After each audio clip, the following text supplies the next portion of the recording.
Eurovoľby sú voľby do Európskeho parlamentu. Predstavte si to, mali sme voľby minulý rok do nášho parlamentu, slovenského, tak toto je presne to isté, volíme si zástupcov, ale do Európskeho parlamentu.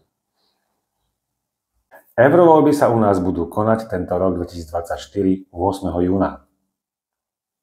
Celkovo v Európskom parlamente je 720 poslancov a nás zo Slovenska tam bude 15. Len pre takú zaujímavosť, aby ste vedeli, tak Nemcov tam bude 96, Francúzov tam bude 81 a takých Čechov napríklad 21.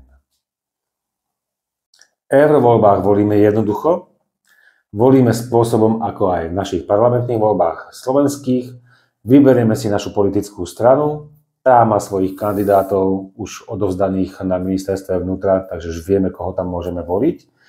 Môžeme voliť dvomi spôsobmi, alebo iba ten náš hlasovací lístok zoberiem, dám do obálky, hodím to do urny, alebo si môžem konkrétne vybrať dvoch, maximálne si môžem na tej kandidátke zakrúžkovať a tým potom ich môžem zo spodných priečok pretlačiť na vyššie.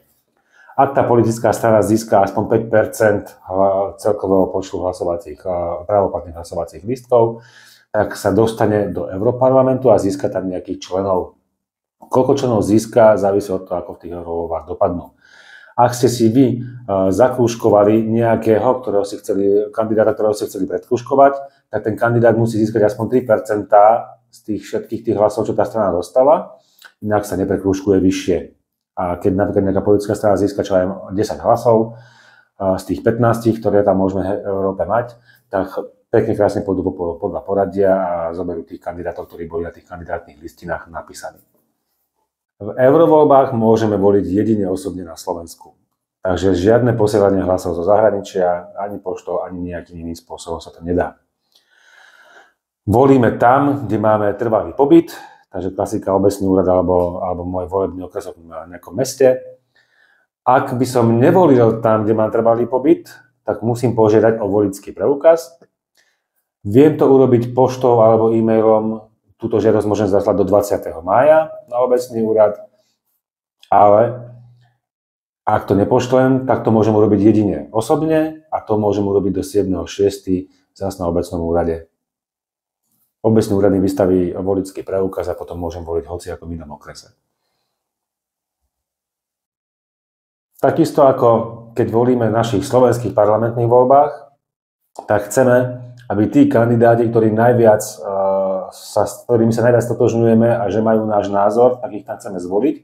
Tak toto isté chceme, aby náš hlas nezanikol v Európe a tým potom volíme v eurovoľbách. Priznám sa, že aj keď už 2004 roku sme v Európskej únii, ani raz som voliť nebol, ale tentokrát som si už povedal, že už je potreba. Za tých 20 rokov, jak navnímavam Európsku úniu ako takú, je veľmi veľa vecí, ktoré sa mi pozdáva, ale sú tam aj nejaké veci, ktoré sa mi nepozdávajú. A keď pozerám všetky tie billboardy, ktoré vidíme, a však tam majú milión sloganov, ako čo oni tam chcú nám urobiť, ani na jednom billboarde som nevidel zásadné veci. Naozaj také vážne, ktoré by podľa mňa tí politici tam mali na tých billboardoch pekne krásne vysvietiť. A ja som si vytrhol len 3, kvôli čomu pôjdem ja voliť. Takže prvá vec, kvôli čomu pôjdem voliť, je migračná politika Európskej únie. Je tendencia zaviesť povinné kvóty na migrantov. To znamená, že budeme musieť ako Slovensko povinne tuto u nás niekde etablovať určitý počet migrantov, ktorých nám Európska únia pridelí, že tak toto nám prípada na počet obyvateľov. Ak to nebudeme chcieť urobiť, tak budeme musieť platiť Európskej únii, že sme to neurobili. A toto je prvá vec, ktorá ma dosť trápi a kvôli tomu pôjdem voliť. Druhá vec, čo ma trápi, je zavedenie digitálneho eura. Netýka sa to úplne celej Európskej únie ako takej, týka sa to skôr eurozóny, takže štátov, ktorí platia eurom. Ale vo predchádzajúcom videu som vysvetľoval pozitíva a negatíva európskej digitálnej meny, takže digitálnej meny Európskej centrálnej banky. A nie je to žiadna sláva. Takže toto je druhý dôvod, kvôli čomu pôjdem určite voliť, aby tam prišli takí kandidáti, ktorí budú zdieľať môj názor. Tretí dôvod, prečo pôjdem voliť, je právo veta.